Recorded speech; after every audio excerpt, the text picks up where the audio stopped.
I've talked about my brother before, but one thing I did not mention is that my brother is extremely impulsive, especially when it comes to merchandise. One of the worst things that he's ever discovered are pawn shops, and every weekend my brother will go into town with his friends and spend far too much money.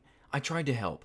I tried to tell him that he's spending too much, and he always says, "Yeah, I know, I won't be spending much money for a while." But alas, the very next weekend, there he goes again. So I decided to put his bad habit to good use and show you guys what exactly my brother has been spending his money on. Take into consideration that we, especially he, are not a rich family, and these purchases are only within the past months. Before you start, yes, I do have his permission.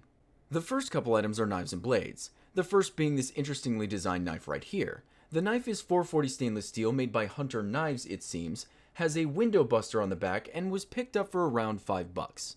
The next knife is actually an outdoors survival blade containing a hidden compartment for water, nuts and berries, string, or anything else that can keep you alive just a bit longer while you're suffering alone in the wilderness. The blade actually comes with some matches, some fishing line, and a hook, a compass, a flint, and of course the blade itself.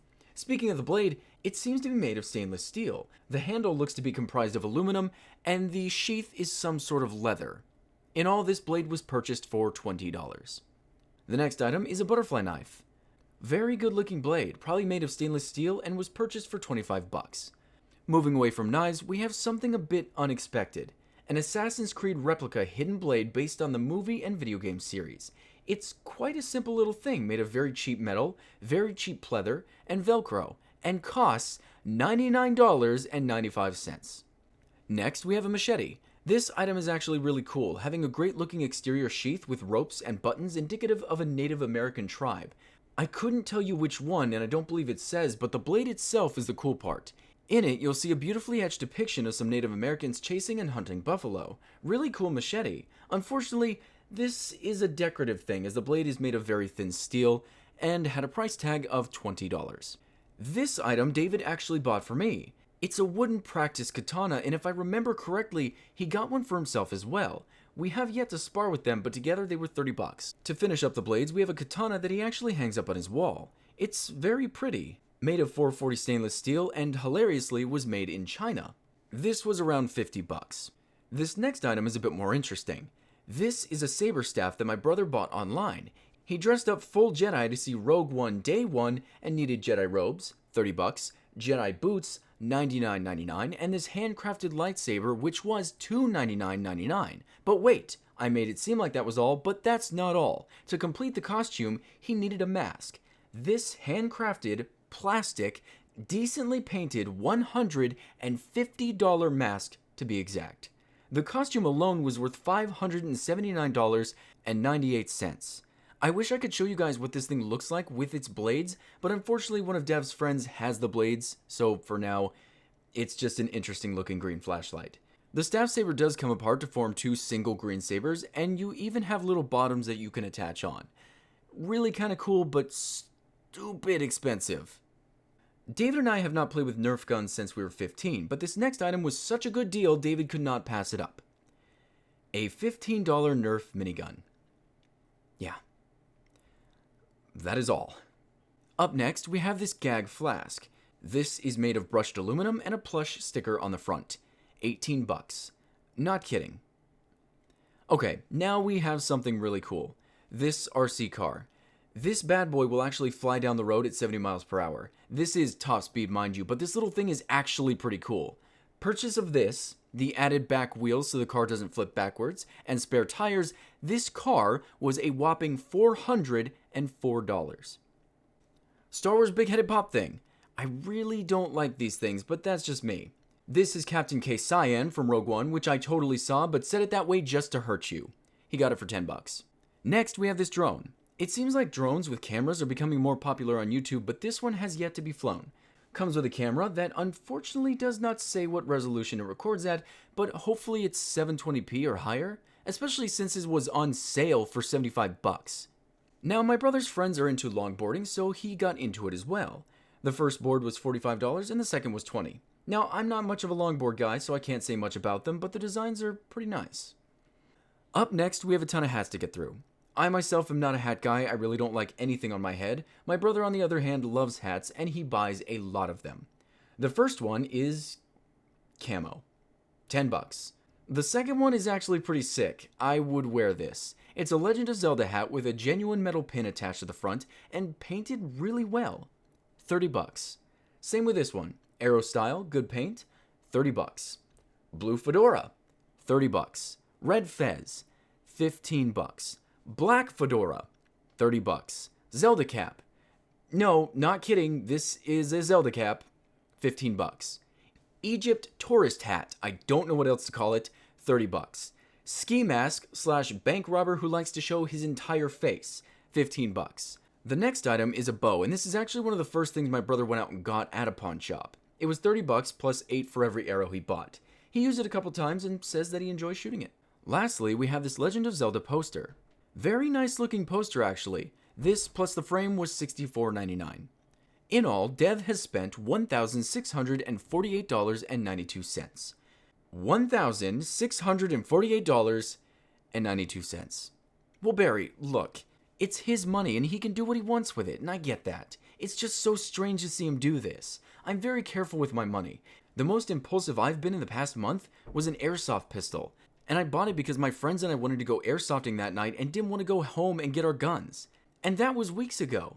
Everyone really is different. I just find it funny when he does it because he'll come home, show me the thing he bought, tell me how expensive it was, and then say, yeah, I won't be buying anything for a while. I've started to realize that when he says, a while, what he really means is nothing else that day. I got another something in the P.O. box, and since I haven't received that much stuff, I decided to open it now.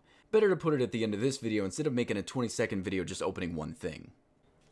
Alright, so it just appears to be a regular envelope, but actually there's a couple of things inside here. I don't know if they're metal, but they don't really bend that much. I can definitely feel something in here. It's pretty heavy envelope, so we're going to open it up and see what's inside. It looks like it's come from Canada, and the only people who ever send me stuff are from Canada. Confirmed. Canadians love Bulletbarry. So, let's go ahead and open this up. Ah, Cougar Bites. Okay, I know Cougar Bites. Let me go ahead and read this. But first, actually, look inside.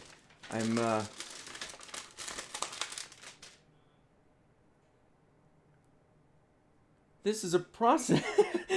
Okay, so that's pretty cool. This, I was looking at, of course it's a processor, but I was looking at it to see what it was. This, if you can see, I don't think you, Intel Pentium. This is a Pentium 4. 2A gigahertz, 512. I'm trying to figure out which one it is. It's a Pentium 4 Intel 01. Yeah, I mean, look at the look at this thing. Oh man. They don't generally have the pins on the back of CPUs anymore. I mean, of course it depends on the CPU, and it looks like you got some bent pins there, mate. But that is super cool. I am going to turn this into like a necklace or something and wear this. And then, I don't know if this is Kingston RAM. Look at that. That is actually really cool.